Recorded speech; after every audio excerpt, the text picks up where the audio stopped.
Hai guys, selamat kembali ke Kupi-Kupi Go. Saya ada satu soalan untuk mereka yang lahir tahun 1995 ke bawah. Zaman sebelum telefon bimbit, zaman sebelum kita menggunakan komputer untuk kerja-kerja harian, ataupun zaman sebelum kita bergantung dengan internet pada setiap hari. Mungkin kalau kita fikir balik, teknologi yang ada sekarang ni nampak gila. Mungkin itulah yang akan kita fikir tentang teknologi yang akan saya kongsikan ini. Mungkin sekarang nampak gila, tapi tidak pada masa hadapan. Teknologi seperti kereta terbang ataupun hotel di angkasa. Itulah perkongsian saya pada hari ini. Kita akan lihat teknologi masa hadapan yang hari ini nampak gila.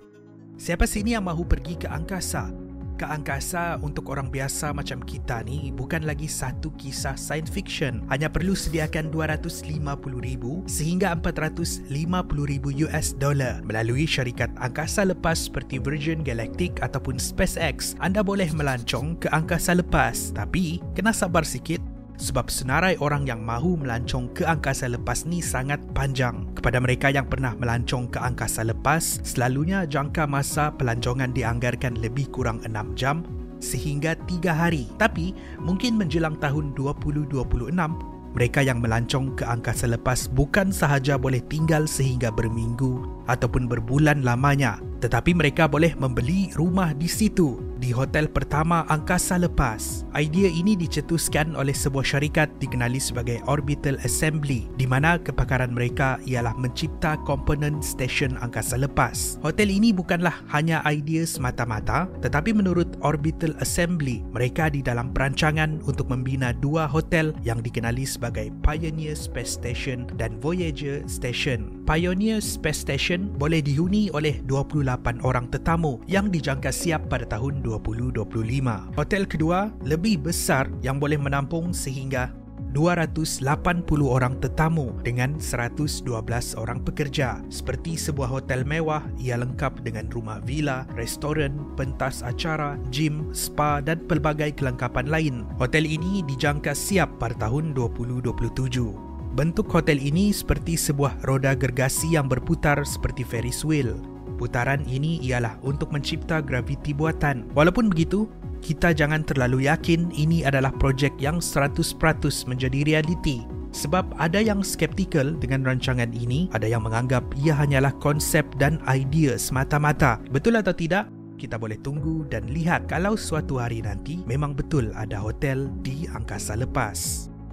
Teknologi seterusnya, manusia separuh robot, chip di dalam badan. Pernah juga saya kongsikan di sini, ada maklumat baru yang ingin saya kongsikan berkenaan perkara ini. Sebelum tu kita tengok dulu apa lelaki terkaya di dunia cakap tentang teknologi ini. Elon Musk pernah kata ramai tidak sedar yang manusia sekarang ibarat cyborg ataupun separuh robot. Mungkin ada yang tanya, macam mana pula kita ni separuh robot? Kan badan kita ni semua daging. Bukanlah secara harfiah. Tidak semestinya tangan kita ni kena jadi besi, mata keluar laser ataupun boleh terbang. Maksud Elon Musk ni, dia menggambarkan manusia separuh cyborg sebab kebergantungan kita dengan teknologi seperti telefon bimbit ataupun komputer. Telefon bimbit sebagai contoh adalah sebahagian daripada kita dan kebanyakan urusan harian kita memerlukan telefon bimbit. Mengambil kira apa yang saya sampaikan tadi, Elon Musk sendiri melalui syarikat yang dimilikinya dikenali sebagai Neuralink sedang mencipta satu chip yang boleh ditanam di dalam badan manusia. Teknologi ini juga dikenali sebagai Brain Computer Interfaces (BCI). Chip ini boleh membantu seseorang yang mempunyai masalah fizikal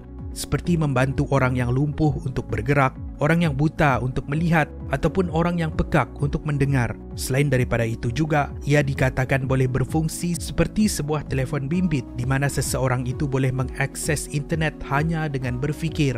Kepada mereka yang ingat, di episod lalu ada saya sampaikan tentang kajian yang dilakukan terhadap seekor monyet dan ianya berjaya. Pada bulan Mei 2023 pula, Neuralink diberikan kebenaran oleh kerajaan Amerika untuk menjalankan kajian ini terhadap manusia. Chip di dalam badan ini satu teknologi masa depan yang gila pada hari ini.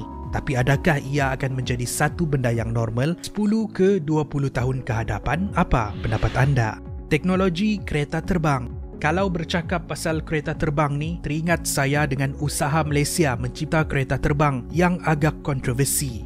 Malang 1000 kali Malang, kapsul dengan kipas rumah bukan sahaja tidak berjaya terbang tetapi usahanya telah dibatalkan. Teknologi kereta terbang ini sudah menjadi igawan para pencipta teknologi sejak tahun 1980-an lagi. Malah banyak ramalan-ramalan zaman dulu mengatakan menjelang tahun 2020 kita akan menaiki kereta terbang. Konsep kereta terbang ini kerap kali digambarkan di dalam filem science fiction seperti Back to the Future ataupun The Jetson. Walaupun begitu, impian ini belum lagi menjadi realiti. Sekurang-kurangnya belum lagi. Sejak tahun 2010, ada beberapa usaha dari syarikat tertentu untuk mencipta teknologi kereta terbang ini, seperti syarikat dikenali sebagai Kitty Hawk. Syarikat ini disokong oleh pengasas Google iaitu Larry Page. Namun begitu, pada tahun 2022, syarikat Kitty Hawk telah dibubarkan dan rancangan untuk mencipta kapal terbang telah dibatalkan. Selain daripada Kitty Hawk, sebuah lagi syarikat yang dikenali sebagai Aleph Aeronautics, di mana Elon Musk adalah salah seorang pelabur sedang mencipta teknologi kereta terbang ini. Aleph Aeronautics sudah pun mempunyai satu kereta prototipe yang dikenali dengan nama Model A. Dijangka akan siap sepenuhnya awal tahun 2024. Antara cabaran mencipta kereta terbang ini ialah ciri-ciri keselamatan pemandu dan juga penumpang, khususnya di kawasan luar bandar, pertembungan laluan dengan kapal terbang dan juga jumlah penambahan trafik yang sedia ada menjadi cabaran lain di dalam mencipta teknologi kereta terbang. Selain daripada Aleph Aeronautics, ada sebuah syarikat lagi yang sedang di dalam usaha menjadikan kereta terbang ini sebagai satu realiti. Ia dikenali sebagai Joby Aviation. Dengan usaha-usaha ini, adakah kita akan melihat kereta terbang suatu hari nanti? Mungkin ya, mungkin tidak. Terima kasih kerana menonton. Itu adalah perkongsian kita pada hari ini. Teknologi masa depan yang menarik daripada Hotel Angkasa. Siapa yang sangka kan? Jangan lupa dengan kopi-kopi seram pada malam ini. Akan lebih banyak lagi episod menarik dimuat naik pada masa hadapan. Saya jumpa di episod yang seterusnya. Kopi-kopi Go, menarik setiap hari.